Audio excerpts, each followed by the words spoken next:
que eu queria partilhar com vocês, porque Deus está falando de uma forma muito forte aos nossos corações. O desejo da nossa transformação, o desejo de curar as nossas feridas. Nós sabemos que temos travado lutas terríveis, né? Eu sei que cada um tem as suas dificuldades, as suas provações, o seu momento de desespero, o momento que deixamos nos levar muitas vezes pelas situações que têm acontecido. O desespero tem tomado conta do nosso coração. Mas Deus, Ele é fiel. Deus, Ele permanece fiel conosco. Deus, Ele tem cuidado de nós. E este momento, essa oração nessa noite, é um cuidado de Deus. É um cuidado. O Senhor, Ele está cuidando de cada um. Deus, Ele dá o seu melhor para nós, que é o seu amor. O amor é o Espírito Santo de Deus que queima nos nossos corações. Então o amor de Deus vem queimar em nossos corações, o Senhor vem nos fortalecer, porque Deus quer nos ver na sua graça. O Senhor, Ele quer nos ver em paz. O Senhor quer nos ver forte na batalha. E por isso o Senhor nos capacita nessa noite. Ele cura as nossas feridas para que a gente tenha força para caminhar. Quem melhor do que Jesus quer nos ver firmes, combatendo o bom combate, quer nos ver na sua graça e no seu amor. A luta é muito grande espiritual, meus irmãos. E a única forma que temos de nos armar é através da oração. Então, este é o momento de capacitação, onde Deus está vendo as nossas feridas, as nossas dificuldades, está nos preparando para vivenciar o seu amor. Está nos preparando para alcançar a sua graça. Nós precisamos de forças para caminhar em direção a Deus. Precisamos do Espírito Santo para nos capacitar. Essa paz que nós tanto temos clamado vem do coração de Jesus. Não vem de outro lugar. Nenhuma pessoa pode dar essa paz, a felicidade ao coração do homem. Só Jesus. O Senhor, Ele é a resposta para o coração do homem. Não tem como. Não adianta buscar nas coisas do mundo, nos bens materiais, no dinheiro, nas pessoas. Só Jesus pode dar a paz que o homem necessita. Só Jesus pode dar essa paz. E a leitura que o Senhor me deu nessa noite, é de Mateus capítulo 5, do versículo do 1 ao versículo 11. E vai falar o seguinte, versículo 1. Vendo aquelas multidões, Jesus subiu a montanha, assentou-se e seus discípulos aproximavam-se dele. Então abriu a boca, ele ensinava dizendo... Olha que interessante. Então Jesus, ele senta com seus discípulos e Jesus dá um ensinamento aos seus discípulos. Quem é os discípulos de Jesus nessa noite? Somos nós, né? Cada um de nós. Então, precisamos o quê? Ouvir a voz do Mestre. Assim como os discípulos pararam para ouvir a voz do Mestre, essa noite nós também estamos que estar atentos à voz de Jesus no nosso coração. Porque Jesus é aquele que vai nos dar sabedoria nas nossas decisões, que vai nos dar força para seguir em frente. Então precisamos ouvir a voz do Senhor em nossos corações. E ele vai dizer assim, versículo 3. Bem-aventurados os que têm um coração pobre, porque deles é o reino dos céus. Olha que interessante essa palavra. Bem-aventurados que têm um coração pobre. O que é um coração pobre? É um coração simples, humilde. Um coração que está disposto a obedecer, está disposto a ouvir a voz do Senhor. Um coração que não deixa a ganância, o orgulho ser maior na sua vida, mas um coração simples que está disposto a fazer a vontade de Deus. Um coração simples, ele está disposto a receber tudo que vem do Senhor. É um coração que se humilha diante da presença do Senhor. É um coração que se humilha diante do Senhor, reconhecendo a sua grandeza, que não se acha autossuficiente, que não se coloca confiando nas suas próprias forças, mas confia no Senhor, confia na graça dele. No versículo 4, bem-aventurados os que choram, porque serão consolados. Alguém aqui chora? Muito. Alguém aqui sofre? Muito, né, Rose? Melhor perguntar quem não faz. Quem não chora? Quem não chora, quem não sofre. Então você é bem-aventurado. Olha o que Jesus está falando nessa noite, consolando os nossos corações. Bem-aventurados que choram, porque serão consolados. Quando você chora, você se humilha na presença do Senhor. Você busca força em Deus. Então você reconhece que Jesus é o único que pode trazer felicidade ao teu coração. Quando você chora, não é que você é fraco. Pelo contrário, é que você está lutando. Não adianta você mostrar que está forte e o seu coração está destruído. Você não querer a ajuda do próximo, não querer a ajuda de Jesus e achar que pode tudo. Isso só vai o quê? Destruindo você por dentro. E uma hora você cai. Então é necessário abrir o coração, chorar mesmo e pedir forças. Quem não chora, meus irmãos? Todos nós choramos. Meu Deus, como eu choro também. Como eu choro pelas dificuldades, pelas batalhas. Como eu choro para poder continuar evangelizando, porque as lutas são muito difíceis. As lutas são terríveis. Eu falava para a Quitéria, eu vou parar um pouquinho de rezar nas casas porque tá muito difícil. E ela já ficou agoniada e eu já vi o Senhor falando através dela, não é para você parar. Eu vou te dar forças para continuar. Porque a batalha é muito forte. A batalha é muito forte. Porque quando a gente vai nas casas, assim, eu falo de uma forma especial que aqui o Espírito Santo tem liberdade para agir, né? Porque aqui é uma casa consagrada, é uma casa católica, é uma casa onde está aberta a graça de Deus. Então é uma casa onde a gente vê a ação de Deus. Mas nem todas as casas são assim. Tem casas que estão embaixo de maldição. Tem casas que a gente já entra passando mal, porque o mundo espiritual se abre ali, as pessoas estão num ódio, numa vingança, estão numa maldição tão terríveis e alimentam aquilo que você sente todo aquele impacto, você sai todo contaminado. Então é muito mais fácil para mim pregar em 10 grupos de oração do que pregar numa casa, porque é muito forte o que acontece dentro das casas. Ali tem histórias, tem maldições de anos e anos, que as pessoas elas não buscam a Deus, então elas acabam se deixando contaminar por diversas doutrinas, diversas forças malignas. Então dentro do lar é o local onde Jesus tem que estar, é o local onde a gente tem que consagrar, abençoar, falar palavras boas, não falar palavrão, maldição, porque tudo isso fica impregnado dentro da casa, são maldições. Eu me lembro que uma mulher, que ela dava... ela fez uma pregação sobre cura e libertação e ela falava que muitos dos demônios são chamados por palavrões. E ela falava um dia assim, que um dia ela estava orando por uma mulher que estava manifestando o demônio e o demônio falava assim, ela orava e o demônio falava assim, não vou sair dela não. Mas por que você não vai sair dela? Sai em nome de Jesus. E o demônio falava assim, não, ela me chama todas as vezes quando ela está nervosa, quando ela está brava. Ela falava o quê? Palavrões. E os palavrões, cada palavrão atende por uma entidade diabólica, por um demônio.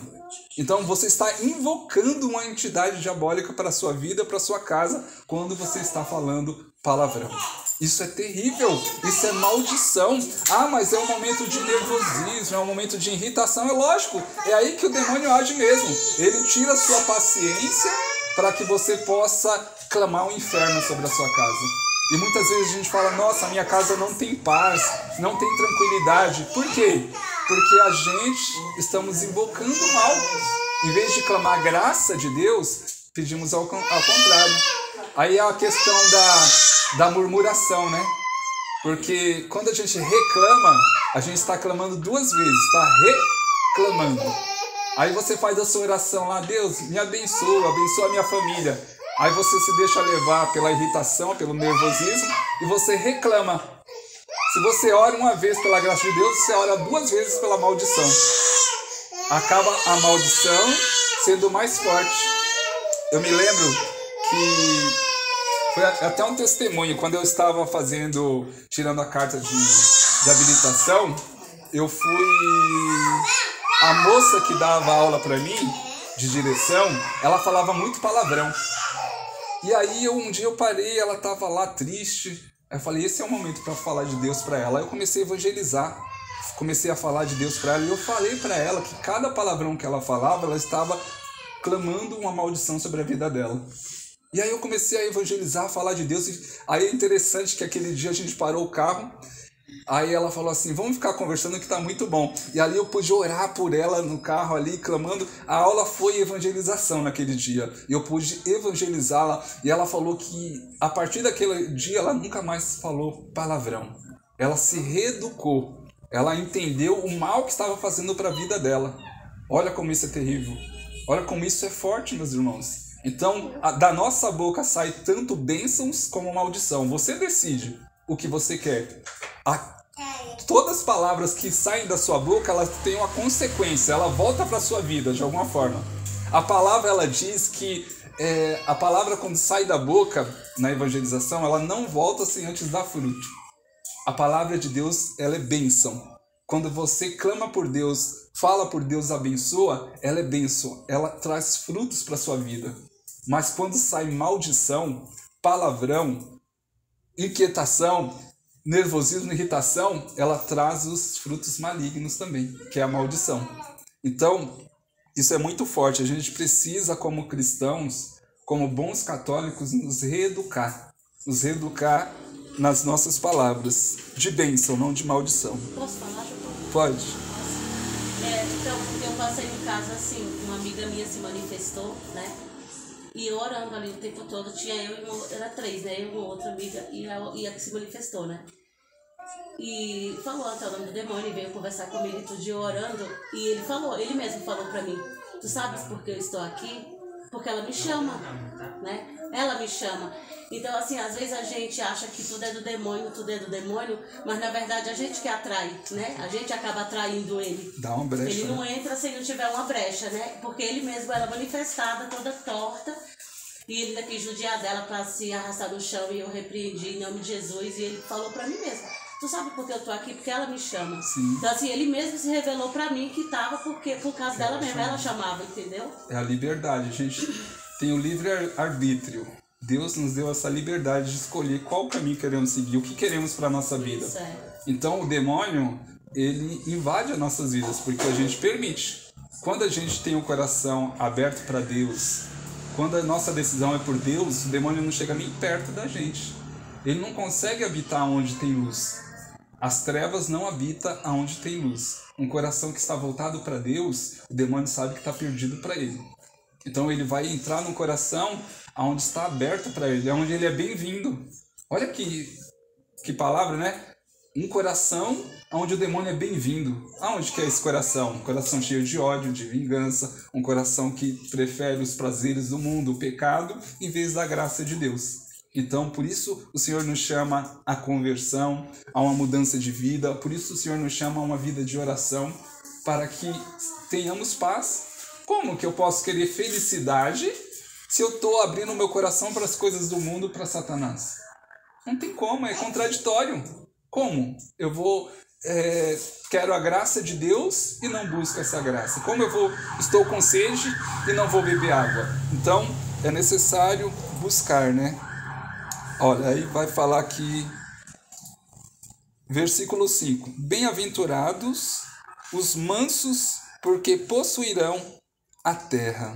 Bem-aventurados os mansos, é bem o que a gente estava falando, um coração manso é uma pessoa que tem paz no seu coração, que não se deixa levar pela sua irritação, pelo seu nervosismo, que não se deixa levar pela sua revolta, mas é um coração em paz. Aí vem aquela passagem, né? Hebreus 12, 14. Procurai a paz com todos, ao mesmo tempo a santidade, a qual ninguém pode ver a Deus. Então é necessário esse coração simples, manso. Versículo 6. Bem-aventurados os que têm fome e sede de justiça, porque serão saciados.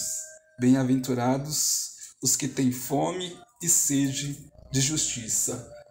Fome e sede de justiça, né? De fazer aquilo que é correto, de ter uma vida honesta, de buscar aquilo que agrada o coração de Deus, aquilo que é certo, que ora, aquela pessoa que ora pelo mundo, que ora pela conversão dos pecadores, aquela pessoa que quer fazer as coisas certas para agradar a Deus. Porque Deus, ele não se agrada de um coração que se deixa levar pela ganância, pela mentira, pelo roubo. Então, o Senhor se agrada de um coração que é justo, um coração que é sincero diante dele, que vive pelas mentiras, pela falsidade, pelo egoísmo, que está apegado às coisas da terra. Mas o Senhor se agrada por aquele que traz no coração aquilo que tem de mais valor, que é o reino dos céus, que é a certeza do céu. Então, que possamos buscar a justiça, né? A verdade, a sinceridade. Versículo 7. Bem-aventurados os misericordiosos, porque alcançarão a misericórdia. Um coração misericordioso, um coração que sabe se humilhar, um coração que se acha realmente fraco, que sabe que Deus é o seu tudo, ele vai alcançar a misericórdia de Deus. Ele vai alcançar a graça que tanto ele necessita. Então, é um coração simples diante do Senhor, um coração que sabe buscar a graça de Deus, que sabe se humilhar, que sabe ser perseverante, que reconhece que não é nada, que Deus é tudo. Porque hoje, infelizmente, as pessoas elas têm esse egoísmo, né, esse orgulho, e se acha autossuficiente. Eu preciso de Deus para quê? Eu sou autossuficiente, eu tenho a mim mesmo, eu sou meu próprio Deus. Isso é um orgulho terrível. Santo Agostinho ele dizia que o orgulho é tão terrível que converteu um anjo num demônio. Lúcifer se perdeu por orgulho. E quantos têm levado esse orgulho no coração? Quantas pessoas têm dito, não preciso de Deus, eu mesmo me basto? Que engano terrível, né? Que engano terrível. Caiu no mesmo erro de Satanás, de Lúcifer, né? Aí vem aqui versículo 8. Bem-aventurados os puros de coração, porque verão a Deus. Às vezes as pessoas falam, nossa, você é muito inocente. Você quer tudo certinho. Bem-aventurados os puros de coração, porque verão a Deus. Um coração que se preenche da graça de Deus. Um coração que está disposto a receber tudo aquilo que vem de Deus, né? Não aquilo que vem do mundo. Então, é um coração que se converteu. Um coração que se volta para Deus, que busca em Deus a força que necessita. Então, é um coração que é fortalecido pela graça do Senhor. Um coração puro. Precisamos ser, né, como diz a palavra, como crianças, né? Ser como crianças, ter essa naturalidade, essa pureza no coração de buscar as coisas, de confiar. Temos que ser como uma criança que confia no pai. Se você pedir assim, o Lucas pedir para a filha dele, pula dali, ela vai pular porque ela confia, é o meu pai. Ela tem essa pureza, essa confiança. Nós devemos ser assim com Deus, não ter receio de Deus, mas se lançar nos braços do Senhor. Acreditar que Deus tem o melhor para nós. Se Deus falou assim, Lucas, segue esse caminho, então eu vou seguir esse caminho, eu vou confiar. Mas está difícil, não está acontecendo, vou confiar, eu vou perseverar. Então é Deus nos ensinando a ser puros, né? A ser perseverantes. Versículo 9. Bem-aventurados pacíficos, porque serão chamados filhos de Deus. Bem-aventurados. Estamos num tempo de guerra, né? Ucrânia e a Rússia. E como é necessário ter essa paz que vem de Deus no coração, né? Não buscar a destruição. Quantas crianças estão morrendo, famílias, civis estão morrendo lá na Ucrânia de uma forma terrível. Como é necessário a gente pedir a paz pelo mundo, né? Orar para que Deus possa dar a paz. Nossa Senhora de Fátima, ela pediu a consagração da Rússia, ela avisou que a Rússia espalharia os seus erros pelo mundo. Nossa Senhora já tinha dito isso, que era necessário, e ela pediu, ore pela paz no mundo. Só a oração pode impedir, pode destruir, acabar com a guerra, né? E trazer a paz novamente. Que nós possamos nos fortalecer em oração, né? Pelo mundo, e de forma especial por esses países que estão em guerra. Versículo 10. Bem-aventurados os que são perseguidos por causa da justiça, porque deles é o reino dos céus. Muitas vezes a gente é perseguido, tanto situações físicas, pessoais, como espiritual. O mundo espiritual se levanta contra nós quando falamos assim, quero seguir Jesus. Quando a gente fala assim, quero fazer a vontade de Deus, o mundo espiritual se levanta de uma forma terrível. Aí você entende o porquê que você sofre tanto, o porquê das batalhas, o porquê aquela opressão que vem sobre você, porque são ataques espirituais. Nós estamos combatendo o espiritual. Satanás, os demônios estão vindo contra nós para nos tirar da graça de Deus. E ele usa muitas das pessoas. E quem é que ele vai usar? As pessoas que estão ao nosso redor, no trabalho, da casa, acaba usando quem dá brecha para ele. Aonde Satanás consegue agir, ele acaba influenciando as pessoas para nos atacar. É toda uma estratégia dele para nos tirar da graça de Deus, para nos perseguir. O Padre Pio mesmo, o Padre Pio, às 3 horas da manhã, o demônio aparecia para ele e dava uma surra nele, batia nele com barra de ferro. Batia nele com barra de ferro para quê? Para ele não celebrar a missa, porque a missa dele arrastava multidões para Deus. Então, ele queria impedir, mas o Padre Pio, mesmo machucado, ele servia ao Senhor. Uma vez uma pessoa falou para o Padre Pio assim, Padre Pio, deixa-me sentir as suas dores. Aí ele falou assim, se você sentisse as minhas dores, você cairia fulminada, morta no chão. Porque Deus capacitou ele para suportar esse combate. Deus, ele nos capacita. Jamais Deus vai permitir que o inimigo se levante maior do que as nossas forças. Se você está passando tribulações, escuta bem isso, se você está passando por tribulações, por dificuldades, é porque Deus te deu forças para você suportar. Deus te deu forças para você vencer, porque Ele jamais permitiria que o seu sofrimento, as suas dores, fosse maior do que as suas forças. Jamais Deus vai permitir, porque Ele sabe que você não aguentaria. Então Ele jamais vai permitir. Então, muitas vezes são pessoas que tentam nos derrubar, são críticas, são perseguições que acontecem sobre as nossas vidas para nos tirar da oração, para nos tirar da vida com Deus. Será que você não entendeu muitas vezes as coisas que acontecem ao seu redor? Peça discernimento para você enxergar onde Satanás está agindo para te derrubar. Como ele está, qual a armadilha de Satanás que muitas vezes ele tem nos envolvido, ele tem nos atacado. Precisamos ter o discernimento de espírito para entender isso. O próprio Padre Pio, ele foi preso pela própria igreja da sua época, deixou ele enclausurado. O Padre Pio foi mais ou menos 5 anos que ele ficou preso numa cela, porque as pessoas estavam indo atrás dele e muitos daqueles que estavam à frente da igreja dizia que ele estava levando as pessoas à idolatria. Então ele foi muito perseguido. O demônio perseguiu ele de diversas formas. Mas mesmo ele preso na prisão lá, na cela, ele continuava evangelizando. Deus dava o consolo e agia através dele, porque o Padre Pio, quando ele estava lá dentro da cela, ele bilocava em diversos lugares do mundo. Era tão providência de Deus, porque não tinha como falar que ele estava em vários lugares do mundo, que ele tinha viajado, porque ele estava dentro de uma cela. Como que ele aparecia em vários lugares? Ele bilocava, trilocava através da sua evangelização. O Padre Pio era visto dentro das prisões.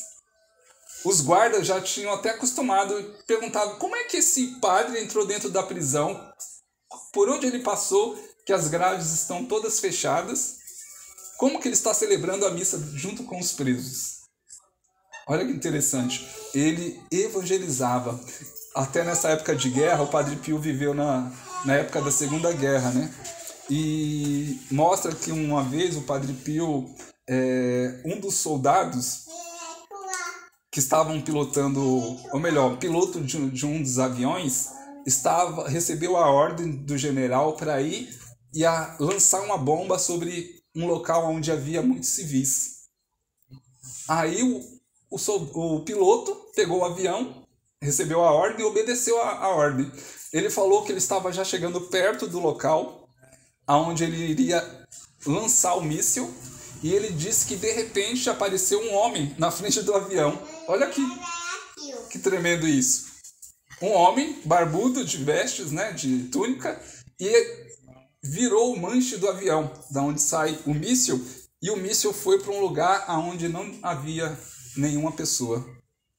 Aí o piloto volta para a base e conta a história para o general. Aí o general falou, você tá louco? Já falou assim, não, afasta ele porque ele está louco. Um homem voando virou, que história de pescador, né?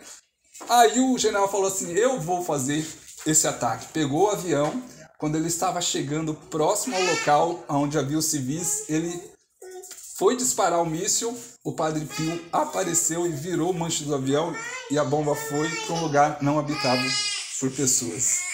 Aí depois de algum tempo, esse general foi na Itália, em São Giovanni Redondo, onde estava o Padre Pio, e o Padre Pio, ao vê-lo, falou assim, bateu no ombro dele e falou assim, lembra de mim? Aí ele olhou e falou assim, lembro. Foi aquele que desviou os mísseis. Olha que tremendo isso. O Padre Pio, ele tinha um dom extraordinário da graça de Deus. É um dos santos que mais viveu um sobrenatural na sua vida. Então olha como Deus intervém até mesmo numa guerra, até mesmo numa situação de míssil, até mesmo numa situação de guerra mesmo. Como Deus ele nos protege, né? Como Deus nos livra de todo mal.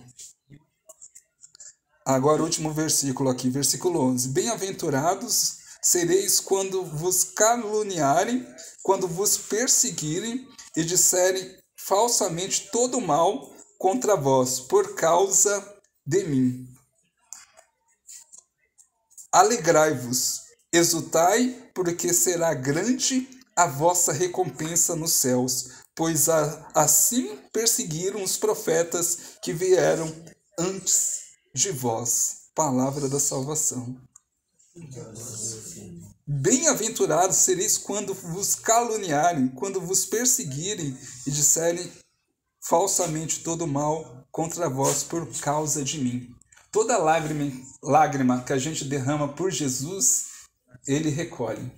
É santificação para a nossa alma, é o nosso amadurecimento, nos tornamos cristãos melhores, nos tornamos pessoas melhores, nos santificamos. Por isso que a vida dos santos foi uma vida de santificação. O sofrimento, a perseguição que eles viveram, toda a luta que eles passaram, os levaram a amar cada vez mais Jesus. É uma frase que eu trago comigo, que eu aprendi com a minha caminhada. Transforme o seu sofrimento em graça. Todo sofrimento que você sofre por Jesus, transforma isso em graça. Não em revolta, não em falta de fé, não em angústia, em tristeza. Transforma em graça. Quanto mais você sofrer, mais você vai ficar forte em Deus. Começa a ter essa linha de raciocínio. Começa a buscar a se fortalecer, a glorificar a Deus no seu sofrimento, nas suas dores. Porque quando Satanás ele se levanta contra você, por forma de perseguição, de tudo isso que foi falado, ele força você a deixar a sua fé. Ele força você a blasfemar, a reclamar. Quando você glorifica, Deus vence e Satanás perde. Durante a sua provação, a sua dificuldade, Satanás ele fica na expectativa que você desista, que você pare de confiar em Deus. E aí ele sai vencedor, se você faz isso. Mas quando você glorifica, mesmo no sofrimento, mesmo na dor, aí Deus vence. E aí você se santifica.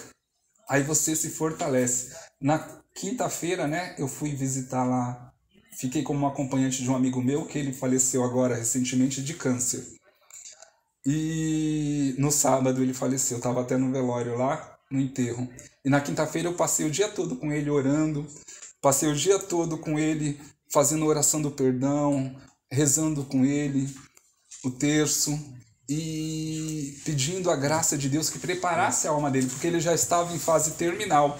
Eu já sabia que ele ia para junto de Deus, mas ele precisava preparar o seu coração. Recebeu a unção dos enfermos, fiz um momento de oração, e eu me lembro assim, conversando com a esposa dele, e eu via a esperança dela, que a alma dele seria salva.